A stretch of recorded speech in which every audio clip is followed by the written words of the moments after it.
السلام عليكم ورحمة الله تعالى وبركاته. مرحبا بأعزائي الطلبة والطالبات في حصة جديدة سأتناول فيها موضوعا في مادة الرياضيات يتعلق الأمر بدراسة الدالة دراسة شاملة المستوى الثانية بكالوريا. إذا هذه الدالة فتتضمن عدة أسئلة، هذه أسئلة جوهرية يجب على كل طالب أن يكون ملما بكيفية تحقيق أو إنجاز أو تحديث أو إنجاز هذا العمل من هذه النوعية. إذا حتى لا أطيل عليكم سنبدأ في هذه الدالة. إذا لتكون الدالة f de x 4 racine de x sur racine de x plus 2 le tout au carré. إذا سأكتب لكم الأسئلة et au fur et à mesure je vais vous répondre à chaque question. Donc la première question c'est le domaine de définition. Alors là, pour déterminer le domaine de définition, vous devez savoir que le domaine de définition, c'est l'ensemble des x qui appartient à R, tel que ce qui est à l'intérieur du radical de racine doit être supérieur ou égal à 0. Ça signifie bien sûr que racine de x plus 2 est toujours, ça c'est racine de x est toujours positif, quel que soit bien sûr pour x supérieur ou égal à 0. Donc on ne va pas s'intéresser au dénominateur, seulement au numérateur. Donc ça veut dire c'est l'ensemble des x qui appartient à 0 plus l'infini. Alors voilà votre domaine de définition. أول حاجة هو تحديد مجال التعريف. ثانيا الآن السؤال الثاني هو تحديد النهايات عندما لحدود طبيعة الحال مجال التعريف. إذا كيف أجد ليميت دي اف دو اكس عندما تؤول اكس إيكال ا بلس لانفيني. دونك لا ليميت دو اف دو اكس عندما تؤول اكس إلى بلس لانفيني. تلاحظوا لي عوضت هنا بلانفيني وهنا لانفيني عندنا شكل غير محدد. إذا حتى أكون دابا نحيد كاد نخرج لأن كاد أو كاري هي 16 دونك هي لا ليميت ديال 16 غتبقى راسين دو اكس أو كاري كلنا نخليها أو ميم طون فوالا اكس سور racine de x plus 2 le tout au carré. Donc c'est quoi? C'est la limite. عندما تؤول x إلى plus l'infini de 16 fois. Donc je vais diviser par racine de x de part et d'autre. Donc ça reste 1 sur 1 plus 2 racine de x le tout au carré. Donc تلاحظ بأنه limite ديال هذه عندما تؤول x إلى plus l'infini c'est 0. Donc il reste 1 sur 1, c'est 1, fois 16, donc c'est 16. Alors, qu'est-ce qu'on va dire dans ce cas? On dit que C de F admet, c'est-à-dire la courbe représentative, admet une asymptote horizontale d'équation y égale à 16. Donc je vais de temps en temps écrire en français en abrégé, je m'excuse parce que pour bien sûr gagner un peu de temps. Donc نقول بأن الدالة أو المنحنى ديال الدالة F يدمج واحد السنتر هوريزونتال واحد المستقيم ديال المعادلة Y إيكال أ 16. الآن من بعد ما درنا لا ليميت دو بلس لانفيني إذا غنمشيو للسؤال الثالث. السؤال الثالث فوالا غادي نحاول ما أمكن نقرأ السؤال ونحاول نجاوب عليه. étudier la dérivabilité au point 0. Donc السؤال étudier la dérivabilité de f à droite de 0.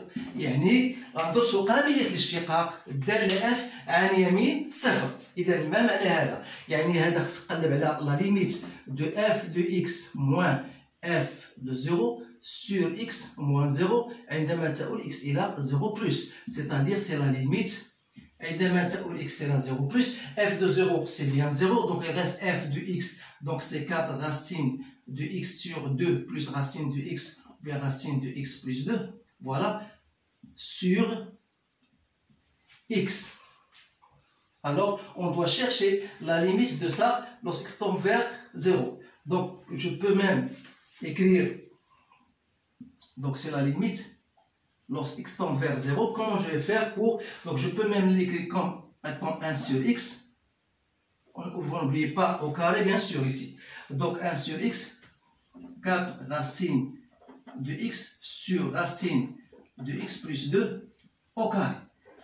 Donc, comme on a d'autres méthodes, ولكن اللي تيبان لي le plus simple, comment je vais écrire, parce que x, n'oubliez pas que x est positif, je peux écrire ça comme étant 1 sur racine de x, au carré fois 4 racine de x sur 4, racine de x plus 2, le tout au carré. Donc je peux même l'écrire comme étant, voilà, 1 sur racine de x fois, donc j'ai 4 racines de x fois racine de x plus 2, le tout, je mets au carré. Donc je pourrais simplifier. Alors vous voyez que lorsque je vais remplacer x par 0, il reste ici 2. Ici 4 sur 2, c'est 2. 2 au carré, c'est 4. Donc voilà la réponse à cette question. إذن في هذه الحالة ماذا نقول بأن الدالة قابلة للاشتقاق عن يمين صفر، وبالتالي المنحنى ديال الدالة يقبل معادلة اللي هي معادلة المماس، اللي هي المعادلة ديالها تكون على الشكل التالي. دونك هذا سيتي ان رابيل فوا x moins x0 plus f de x0 pour x0 égale à 0. Donc f' de x0 c'est 4 fois x. Donc puisque f de 0 égale à 0. Donc voilà l'équation de la tangente au point 0, bien sûr à droite de 0. Alors là, tout ça, on aura besoin lorsqu'on va bien sûr représenter notre courbe représentative de la fonction. Alors maintenant, une fois on a étudié la dérivabilité au point 0, on va passer maintenant à la recherche de la dérivée. Donc la recherche de la dérivée de la fonction, bien sûr. Donc on va déterminer, ça c'est une question, donc déterminer f' de x.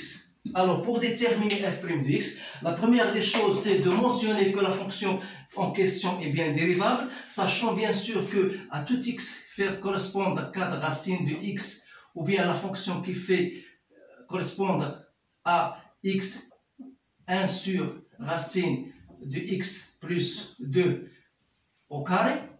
Tout ça, c'est une fonction dérivable sur 0 plus l'infini.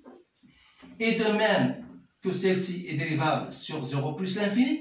Donc la composée de deux fonctions dérivées est une fonction dérivable sur 0 plus l'infini. بمعنى عندنا هذه الدالة فهي قابلة للاشتقاق، وهذه قابلة للاشتقاق، ومركب دالتين قابلتين للاشتقاق فهي دالة قابلة للاشتقاق، وبالتالي يمكنني أن أبحث عن f' de x. Alors là, pour trouver f' de x, je vais vous donner seulement un rappel d'une fonction de type fn. Donc la dérivée c'est fn moins 1 fois la dérivée f'. Alors là, vous devez apprendre cela par cœur parce que vous en aurez besoin. Alors la dérivée, donc on a 2, ou bien pour faire faciliter la tâche, je mets 4 au carré, c'est 16. Et il me reste racine de x sur racine de x plus 2, le tout au carré. Donc je vais faire la dérivée de ça. Donc je vais sortir le 16. Donc il reste la dérivée, donc je dois mettre un 2. n fois fn moins 1, il me reste f'. La dérivée de cette fonction de type f sur g, je dois faire la dérivée de ça, c'est 1 sur 2 racine de x, f' fois racine de x plus 2, moins f fois la dérivée de ça, c'est 1 sur 2 racine de x, mais sans oublier bien sûr de mettre le dénominateur au carré. Alors là, donc essayez de vous habituer à rechercher les dérivés parce que cela, si vous avez une erreur, alors là, tout est foutu. Donc je vais avoir 16. Donc 16 fois 2, je la mets directement. 16 fois 2, c'est 32. Donc il me reste racine de x sur racine de x plus 2. Ça, je mets 1 sur 2 racine de x. Voilà, 1 sur 2 racine de x en facteur. Donc il me reste racine de x plus 2 moins racine de x. Le tout sur racine de x plus 2 au carré. Donc je simplifie même le 2 avec le 2. Donc il me reste 32 racine de x sur racine de x plus 2 fois 1 sur racine de x ici, 1 racine de x, pardon, plus 2 au carré. Alors vous remarquez bien que je peux encore simplifier, donc il me reste 32 sur racine de x plus 2 à la puissance 32. 3. Bien sûr, x appartient à 0 plus l'infini parce que je peux simplifier dans ce cas. Alors là, qu'est-ce que vous remarquez? Que pour n'importe quel x supérieur ou égal à 0, celle-ci est strictement supérieure à 0. Ça veut dire que la fonction est strictement croissante sur l'intervalle 0 plus l'infini. Alors là, c'est très simple maintenant de dresser mon tableau de variation. Alors, voilà, je vais effacer bien sûr, en gardant toujours à mon esprit la dérivée, comme on l'a trouvé. Donc voilà votre tableau de variation. Donc la fonction est définie sur 0 plus l'infini. Vous avez f' de x. Et on a dit que f' de x est positif. Voilà. Et on a trouvé la limite, ça c'est 16. f de 0, c'est 0. Donc voilà votre tableau de variation. Maintenant, on va passer à une autre question qui est la suivante. Donc, étudier les positions relatives de C de f par rapport à delta d'équation y égale à x. Donc, déterminer bien donc la position, on va étudier la position de la fonction représentative CF par rapport, ça c'est une très bonne question, par rapport à la droite delta d'équation y égale à x. Alors, lorsqu'on vous dit par exemple cette question, يعني خاصك تدرس المنحنى يعني المنحنى سي اف بالنسبه للمستقيم دلتا يساوي y اكس، يعني واش غيكون المنحنى فوق هذا دروات او تحت منها، هذا هو المعنى ديال هذه. اذا في هذه الحاله خاصنا نشوفوا نيتيديو لو سين ديالاش ديال اف دو اكس moins هاد y يعني moins x.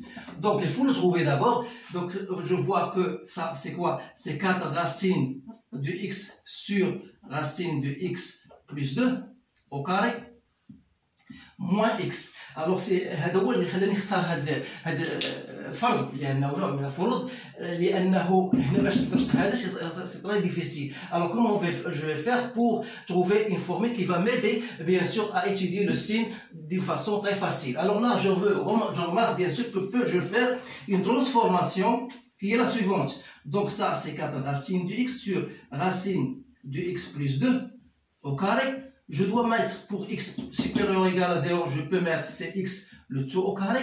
Donc là, je commence à trouver une formule indéterminée a carré moins b carré que je peux mettre sous la forme a moins b fois a plus b.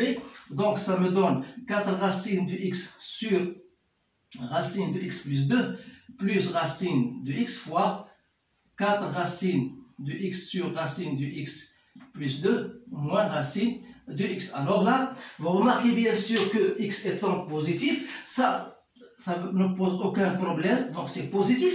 Donc il reste le truc. Alors là, pour simplifier la tâche, je vais poser tout simplement ce machin-là comme étant un grand A. Alors, je dis, voilà, c'est égal à, je vais mettre au même dénominateur, donc 4 racines de x, racine de x fois x, c'est x, moins 2 racines de x sur racine de x plus 2, voilà, tout ça fois a. Donc a, c'est ce que j'ai noté là. Donc voilà, 4 racines de x, donc c'est 2 racines de x moins x sur racine de x plus 2 fois a. Autrement dit, si je mets même racine de x en facteur, ça me donne 2 moins racine de x sur racine de x plus 2 fois A. A étant strictement positif, donc le signe de f de x moins x n'est autre que le signe de 2 moins racine de x, parce que ça est positif, le numérateur positif et le dénominateur positif, donc il suffit d'étudier 2 moins racine de x. Autrement dit, donc f de x moins x sera positif, cela veut dire que 2 moins racine de x est positif, c'est-à-dire que 2 est supérieur strictement à racine de x. C'est-à-dire que si je mets au carré, c'est-à-dire que x est inférieur à 4. Autrement dit, je peux le traduire d'une façon. Donc, pour x appartenant à 0 inférieur strictement à 4, j'aurai f de x supérieur strictement à x, c'est-à-dire que la courbe représentative est supérieure à la droite d'équation delta. Voilà ma réponse à cette question.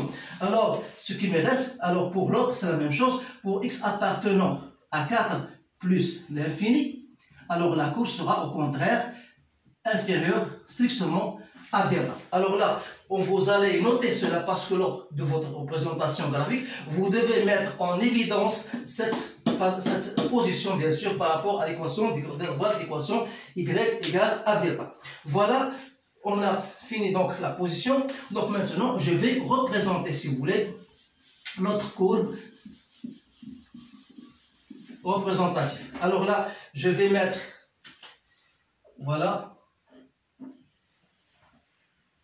un repère orthonormé, x, y, voilà, puisque je vais m'en donner, par exemple, c'est le point 4, donc 8, 12, donc 4. Je vous donne seulement, grosso modo, la forme de l'autre courbe, voilà, 16. Alors là, n'oubliez pas que vous avez, bien sûr, une droite d'équation y égale à 16, c'est une asymptote horizontale. Vous devez savoir que l'équation, on a dit que l'équation de la tangente au point 4, c'est 4x, c'est-à-dire si je prends le point 1 a pour image 4. Donc voilà, donc ça veut dire, ça c'est la tangente au point, voilà, ça c'est la tangente au point 0, bien sûr. Maintenant, si on a déjà déterminé la position par rapport à la droite d'équation égale à x. Donc ça, c'est la droite y égale à x. Et on a dit que, voilà votre courbe, comment elle sera. Donc, bien sûr, voilà la courbe, lorsque x appartenant à 0 et 4, on a vu que notre courbe sera au-dessus. Alors là, elle sera... Donc, je vous donne seulement, grosso modo, je vous dis, votre courbe. Donc, c'est pas tout à fait, voilà, peut-être ça, c'est mieux.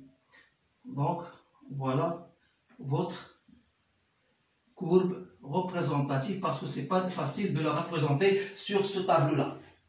Donc, voilà votre représentation de la courbe.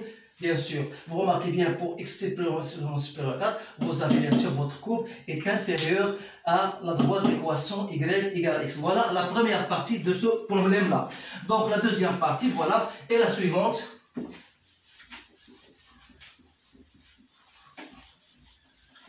Voilà, on vous donne une suite, parce que ça c'est une courbe, c'est une fonction qui est liée à une suite. Alors là, je vais vous donner la suite de ça.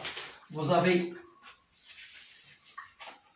on vous donne une suite définie par U0 égale à 1 et UN plus 1 égale à F de UN, bien sûr. Voilà. La première question, montrer que UN est compris entre 0 et 1. Donc, quel que soit N appartenant à N, on vous dit montrer que UN est compris entre 0 et 4. La première question. Deuxième question, déterminer le sens des variations de UN. Et troisième question, montrer que UN est convergente et déterminer la limite de UN, bien sûr. Donc voilà la deuxième partie. إذا بمعنى أن السؤال الأول بين إما بالترجع أو بأي طريقة تريد، هو خاصك تبين لي بأن UN بين 0 و4. إذا بالنسبة لهذا السؤال هذا كاين جوج مرحلتين خصنا نقوموا بهم، وهو أنه في حالة إذا كان أن تنتمي إلى أن، إلا خديت أن إيكال 0، je vois que U0 égale à 1 et 1 bien sûr est compris entre 0 et 4. Donc il est vrai. Alors là, qu'est-ce qu'il faut? Il suffit de montrer maintenant, supposons que UN est compris entre 0 et 4, et on va montrer que UN plus 1, donc il suffit de montrer, j'écris en abrégé, je m'excuse, de montrer que UN plus 1 est compris entre 0 et 4.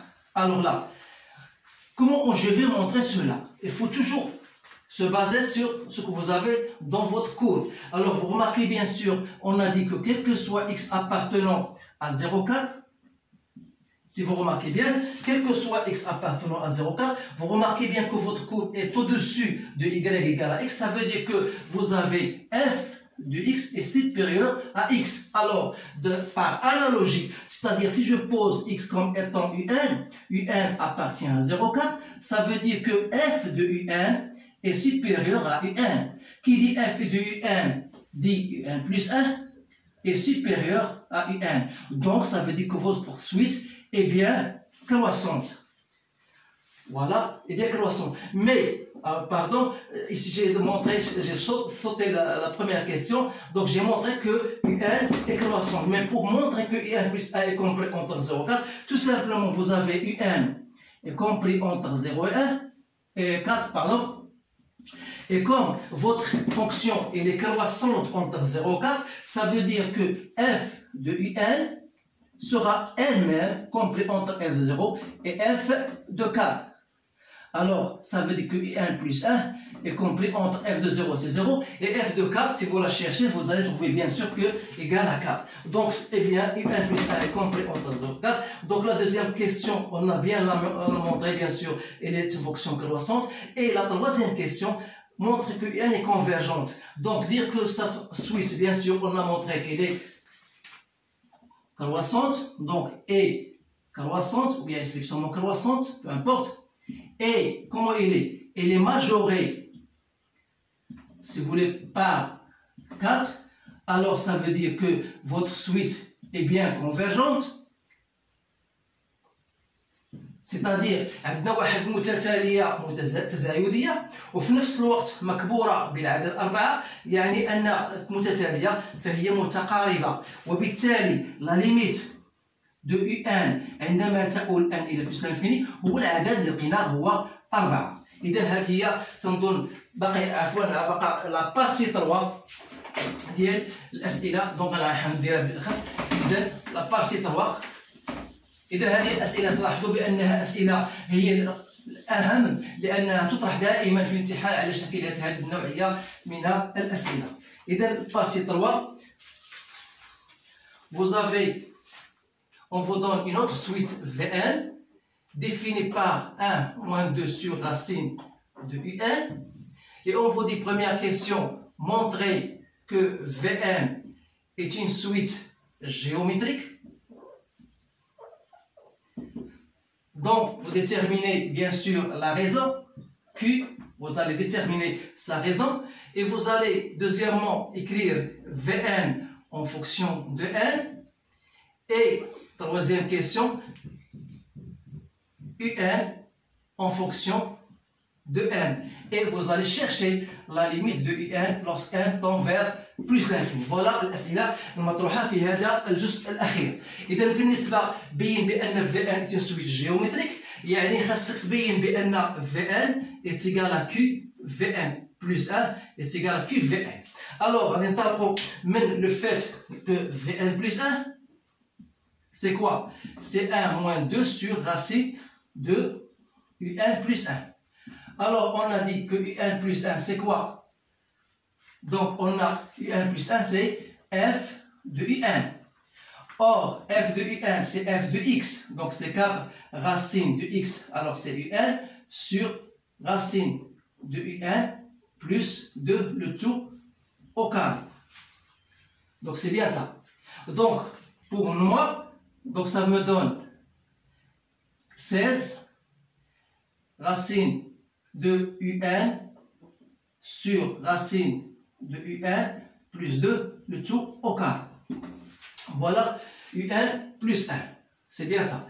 Donc, on aura, bien sûr, si je fais racine de UN, donc ça veut dire que racine de UN plus 1, pour moi c'est quoi? C'est 4 racine de UN sur racine de UN plus 2. Pourquoi? Parce que UN est positif, donc il n'y a pas de problème. Alors là, ça veut dire que 1 sur racine de UN plus 1 n'est autre que racine de UN plus 2 sur 4 racine de UN. Alors, dans ce cas, V1 plus 1 égale 1 moins 2 fois ça, donc c'est moins 2 fois racine de un plus 2 sur 4 racine de un. Alors, je peux même simplifier, donc racine de un plus 2 sur 2 racines de un. Alors, je mets au même dénominateur, donc il faut faire très attention avec ce moins-là, donc sur 2 racines de un. Donc, il me reste racine de un moins 2 sur 2 racines de un. C'est bien ça. Alors, c'est bien. Donc, qu'est-ce que vous remarquez? Je peux même dire que V1 plus 1 égale. Donc, racine de 1 sur racine de 1, donc c'est 1 demi, moins 2, donc moins 1 sur racine de 1. Donc, si je mets un 1 demi en facteur, le but c'est de trouver ça. Donc, c'est 1. Donc, c'est 1 moins 2 sur racine de 1. Voilà, c'est bien ça. Donc, lorsque je simplifie, donc j'ai mis un demi en facteur pour simplifier. Donc, refaire, qu'est-ce que vous remarquez? Vous remarquez que ça, c'est 1 demi quoi V1. Donc, voilà, j'ai montré بأن la Suisse المتتالية فهي متتالية هندسية أساسها Q هو 1 demi. إذا إلا بغيت نكتب دابا الآن V1 بدلالة V1. إذا إلا بغينا نكتبو V1 بدلالة V1 يكفي فقط أن أكون على دراية بما سأكتب. Donc V1 تنديرو هي V0 Q à la puissance n. Donc V0 c'est quoi? C'est 1 moins 2 sur racine de I0. Comme I0 est égal à 4, donc voilà, I0 c'est 1, pardon, I0 c'est 1, donc ça me donne moins 1. Alors, je vais moins 1, 1 demi à la puissance n. Voilà votre suite en fonction de n. Maintenant, je dois écrire un en fonction de n. Donc, d'après cette expression, donc 1 moins 2 sur racine de un égale à V1, ça veut dire que 2 sur racine de un égale à 1 moins V1. Autrement dit,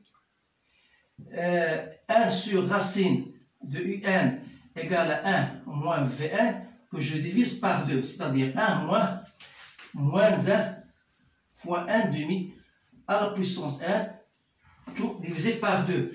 Donc, c'est-à-dire, c'est 1 plus 1 demi à la puissance 1 sur 2. Donc, voilà, c'est bien ça. Donc, j'ai mis UN, on voudrait trouver UN. Donc, voilà, ça, c'est 1 sur racine de UN. Donc, si je dois mettre cela au carré, donc ça veut dire que 1 sur UN, je dois multiplier tout au carré, donc ça me donne 1 plus 1 demi à la puissance n au carré, que je divise par 4. C'est bien ça. D'où UN égale à 4 sur 1 plus 1 demi à la puissance n, bien sûr. Voilà l'expression de UN en fonction de n. Alors, limite de UN lorsque n tend vers plus l'infini, limite de 1 demi à la puissance n égale à 0 puisque 1 demi est inférieur à moins 1, il me reste 4 sur 1, donc c'est bien 4. Voilà نهاية هذا التمرين. إذا تلاحظوا بأنها هذه الدالة مهمة جدا، حتى حاول الاختيار ديالها لم يكن اختيارا عشوائيا، ولكن هو يضم في مدينة ثناياه بعض الأهداف اللي هي ربما عرفتوا ما هي الأهداف. خصكم تمرنوا على هذه النوعية من التمارين. إذا كانت هناك تعليقات فعلى الساعة والرحب على الساعة. أشكركم على انتباهكم وأتمنى لكم حظا سعيدا، والسلام عليكم ورحمة الله تعالى وبركاته.